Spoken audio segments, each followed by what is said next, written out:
Bonjour à tous et bienvenue dans cette nouvelle chronique d'actualité de Femme à part.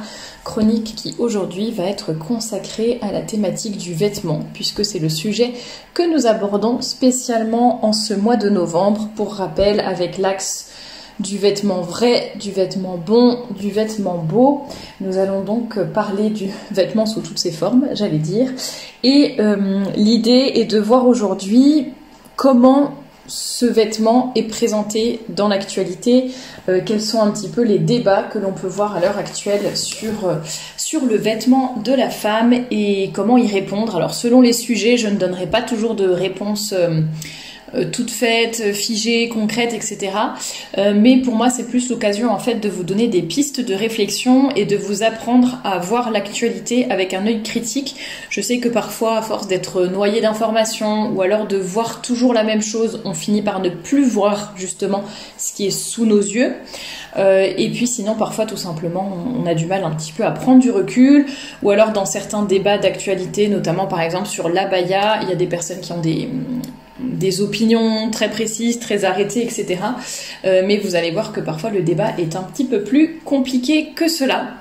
Alors voilà, je vais commencer cette chronique d'actualité déjà en vous rappelant tout simplement que vous avez tous les liens vers les réseaux sociaux, la newsletter, le livre, la boutique, etc. Enfin tous les liens en description comme d'habitude.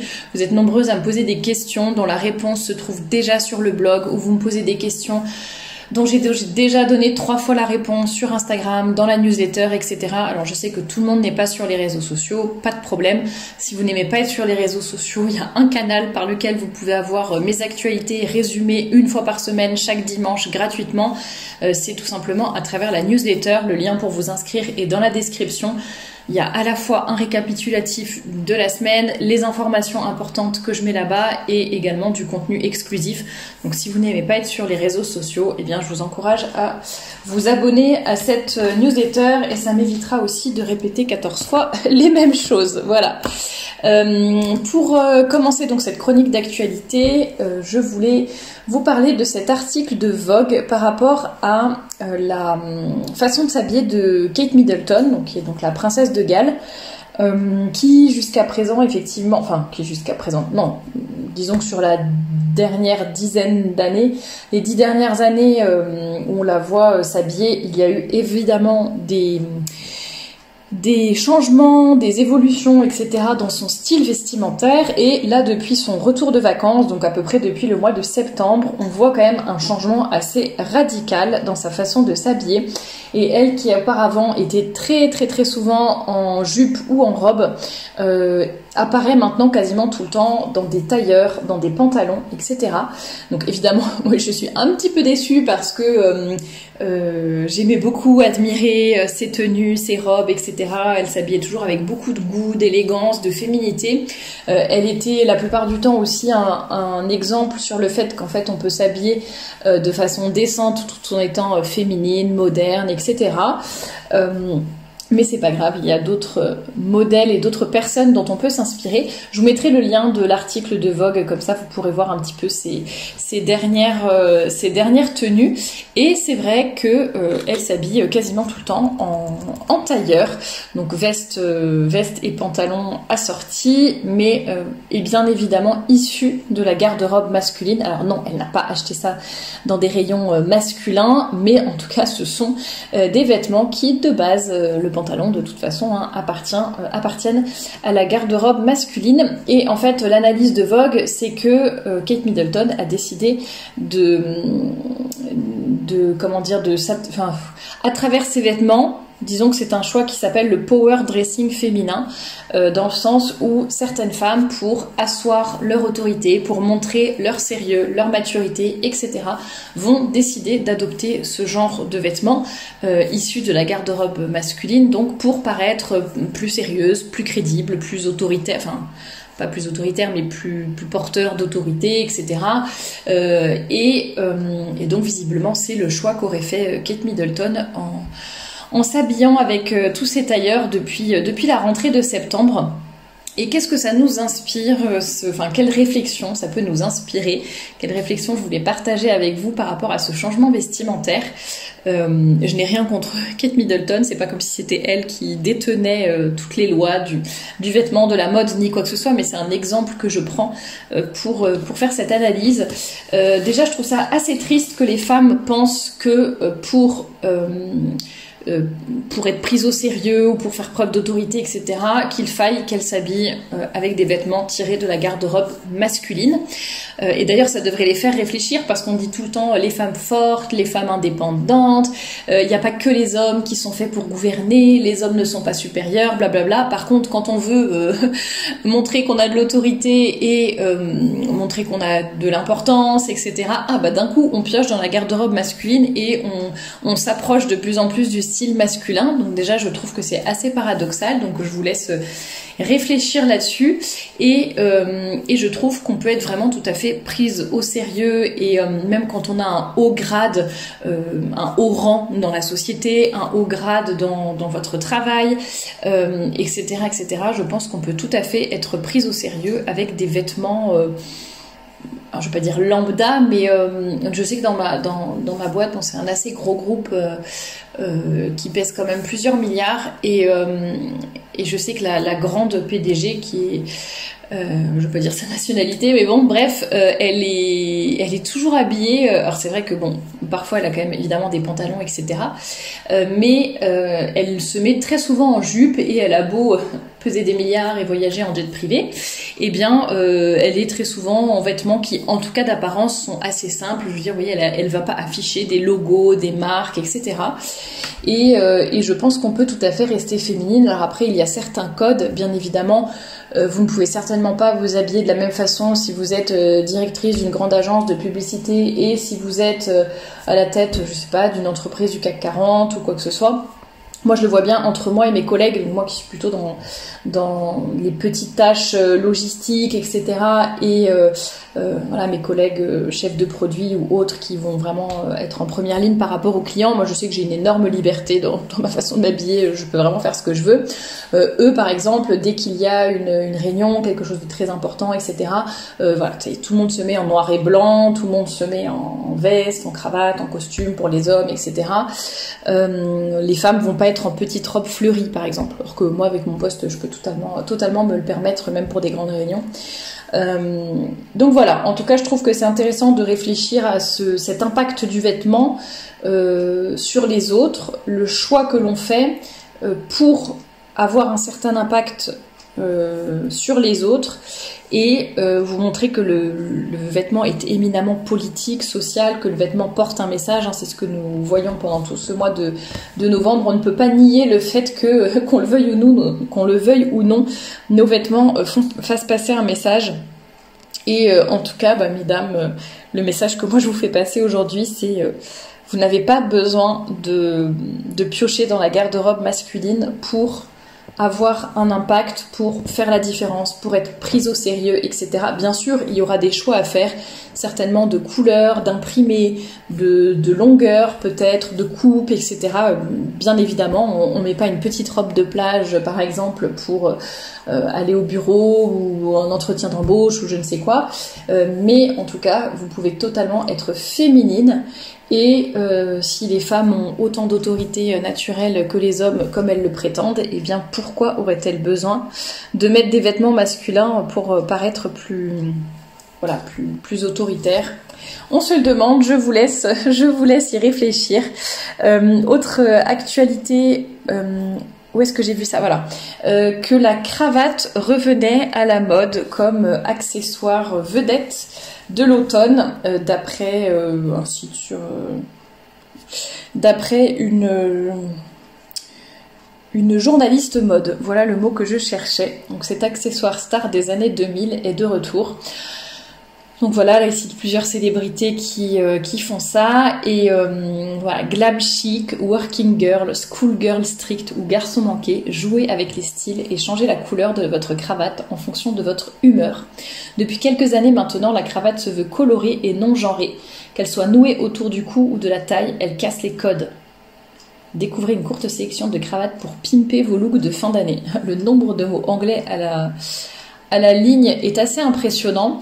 Voyez, encore une fois, on voit que la mode devient de plus en plus unisexe, de moins en moins genrée, de plus en plus interchangeable. Désormais, on ne pourra plus distinguer l'homme et la femme dans la rue, ni par leurs cheveux, ni par leur silhouette, ni par leur démarche, encore moins par leurs vêtements, et même par les traits de leur visage. On sent que la société devient vraiment androgyne.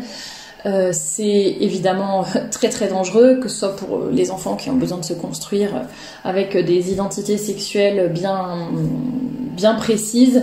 On voit que c'est dangereux aussi au niveau de l'altérité, de la complémentarité, de tout ce que l'homme et la femme ont à s'apporter, et le fait que tout le monde essaye d'être interchangeable, finalement plus personne n'est rien, quoi. On essaye de dire tiens, les femmes vont prendre du pouvoir, vont ressembler aux hommes, y compris dans leur façon de s'habiller, et on se rend compte que plutôt que d'asseoir leur autorité ou que de leur donner un certain prestige ou je ne sais quoi, au contraire ça amoindrit les femmes et ça amoindrit les hommes également, donc tout le monde est perdant et c'est bien dommage.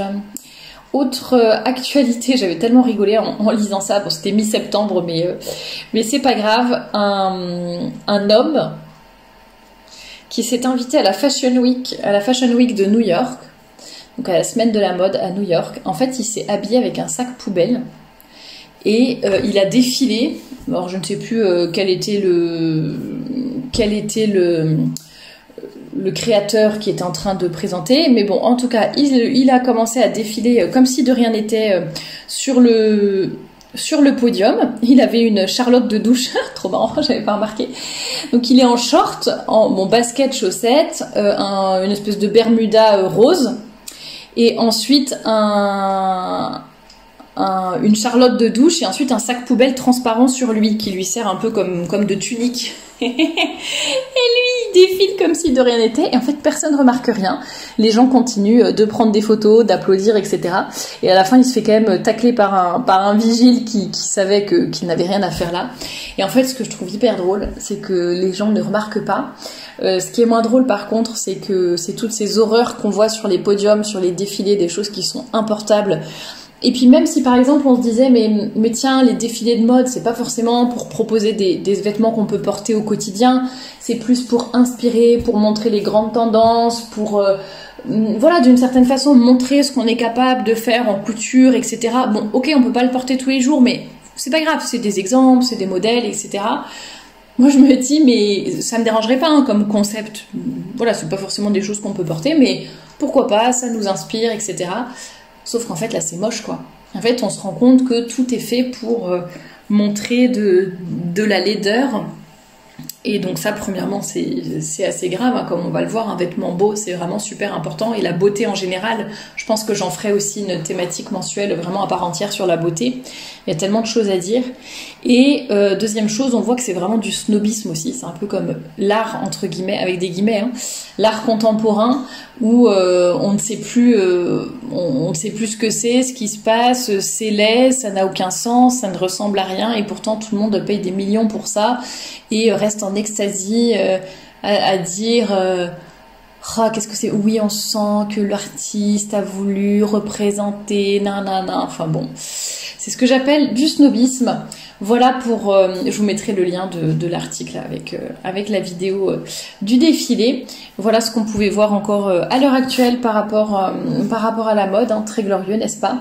Ensuite, j'avais l'une d'entre vous qui m'avait envoyé cet article sur un lycée parisien qui interdit aux élèves de porter une jupe ou une robe. Donc en fait, c'est particulièrement dans ce contexte de débat autour de l'abaya.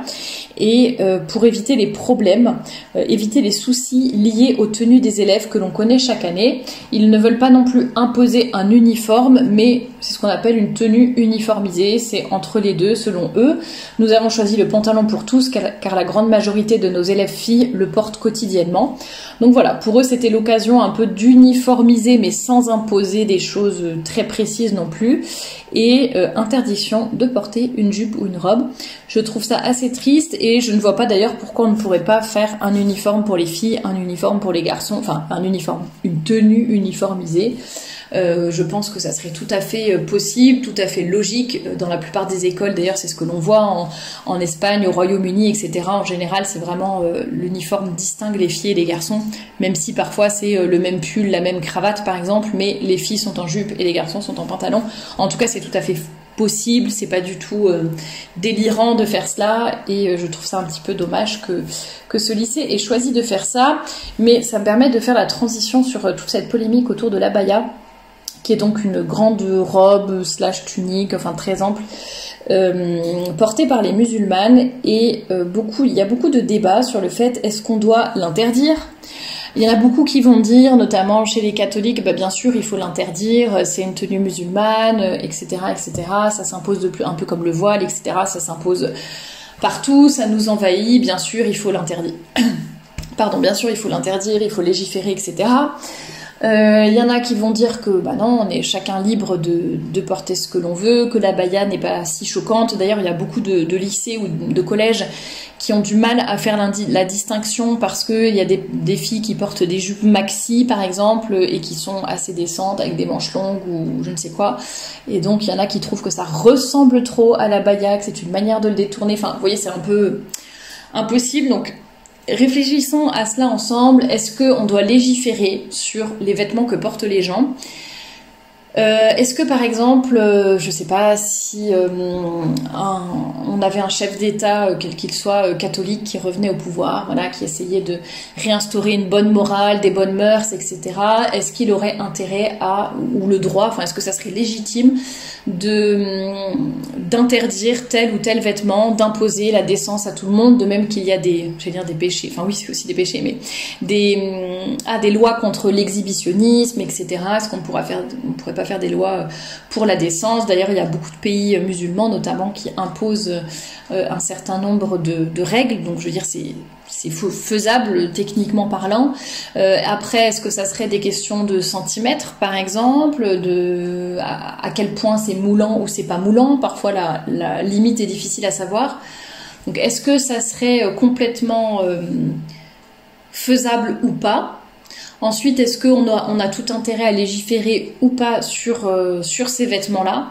Par exemple, il y a beaucoup de catholiques ou autres, enfin d'autres personnes qui trouvent que par exemple il faut interdire le voile, la femme n'a pas à se couvrir la tête, ou même des catholiques qui me disent ça, par exemple contre la mantille, on n'a pas à se couvrir la tête parce que ça serait trop faire comme les musulmanes. Enfin, dans ces cas-là, si je dis n'importe quoi, il y a des juifs orthodoxes qui sont très modestes, etc. Les évangélistes aussi, évangéliques. Bon bref, certaines branches du protestantisme où les filles sont très décentes aussi, où il y a toute ce qu'on appelle la modeste fashion, la mode décente. Il y a tout ça, j'en reparlais récemment encore avec mes collègues, et chez les juifs, ça s'appelle le tzniut. Est-ce qu'on devrait dire, non, nous les catholiques, on doit surtout être complètement indécente et se découvrir les bras, mettre des jupes courtes et mettre des grands décolletés, parce que sinon on va trop ressembler aux juives ou on va trop ressembler aux musulmanes, et ça vraiment il faut pas, enfin vous voyez, c'est une espèce de raisonnement à l'envers. Et donc il y a des personnes qui réfléchissent de la mauvaise façon, et qui c'est en se comparant aux autres plutôt que se dire voilà, nous qu'est-ce qu'on doit faire, on doit être décente, un point c'est tout. Donc ça c'était quelque chose qui était beaucoup revenu dans le débat sur le voile, et donc pour l'abaya c'est un petit peu pareil. Dans ces cas-là, les personnes qui veulent l'interdire, est-ce que d'un certain côté, c'est pas comme si elle voulait interdire la décence, mais d'un autre côté, effectivement, c'est un vêtement qui est propre aux musulmans, etc. Bon, enfin aux musulmanes en l'occurrence. Donc il y a tout un débat qui est possible là-dessus par rapport au fait de légiférer sur le vêtement. On voit que l'Église l'a déjà fait, alors pas sous forme de loi spécialement. Alors si, pour le port du voile à la messe, c'est dans le droit canon, donc c'est ce qu'on peut assimiler ça à une loi de l'Église.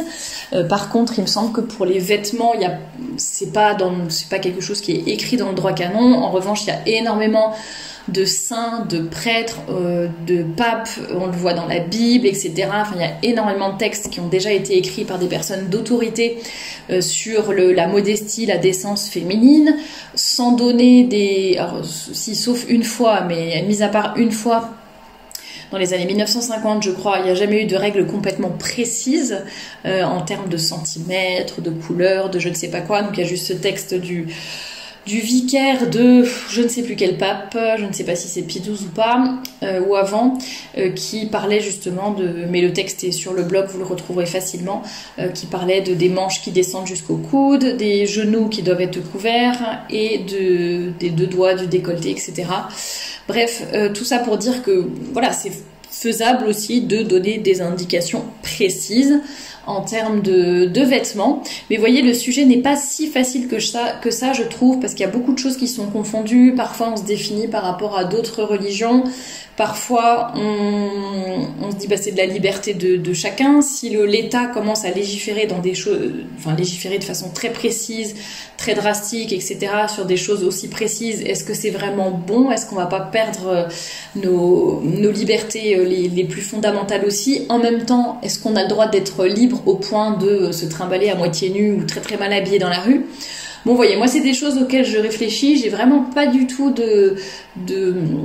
d'idées arrêtées, parce que je trouve que telle ou telle solution me paraissent tellement imparfaites et le sujet est beaucoup plus complexe qu'on ne le croit. N'hésitez pas à me dire en commentaire ce que vous en pensez, si vous pouvez aussi apporter votre pierre à l'édifice, ou est-ce que par exemple, enfin bref, il y aurait tellement de solutions, de propositions, mais bon, à voir lesquelles seraient les plus adaptées à l'époque à laquelle on vit. Et si ça aurait vraiment, est-ce que ça aurait vraiment un impact significatif? Est-ce que ça ferait pas l'effet inverse? Est-ce que, cette histoire de liberté individuelle dont je vous parlais aussi, mais jusqu'où va cette liberté individuelle? Pourquoi je dis ça? Parce que je pense à l'école à la maison notamment. On a beaucoup légiféré là-dessus, soi-disant pour empêcher les dérives sectaires, etc. Et finalement, on se rend compte que des gens très bien et bien sous tout rapport et qui auraient pu très bien faire l'école à la maison, notamment les catholiques, sont empêchés de le faire à cause de personnes qui avaient fait des dérives sectaires en faisant l'instruction à domicile, quoi. Donc bon, vous voyez, c'est un peu sous couvert d'une bonne intention, etc., pour protéger, pour éviter certaines dérives, on légifère, mais finalement on entrave la liberté de certaines familles. Bon, vous voyez, c'est des choses assez, je trouve, délicates comme ça et difficiles. Vous voyez, c'est plein de petites choses comme ça à prendre en compte, mais bon, qui sont importantes en même temps. Et je trouve en tout cas qu'il n'y a pas de réponse toute faite et facile. Voilà pour ce que je pouvais vous dire dans cette chronique d'actualité par rapport aux vêtements. J'espère que ça vous aura intéressé, que ça vous permet de faire vos propres analyses également. Je vous retrouve très bientôt de toute façon pour un nouveau podcast, celui de vendredi qui sera sur un vêtement vrai. Ce sera le premier axe qu'on va développer pendant ce mois. Je vous invite comme d'habitude à poser vos questions en commentaire. Si vous avez des questions relatives au sujet du mois, n'hésitez pas à me les poser en commentaire ou par mail et j'enregistrerai une FAQ sur cette thématique à la fin du mois. Donc n'hésitez pas à me poser vos questions et je vous dis à très bientôt pour un nouveau podcast.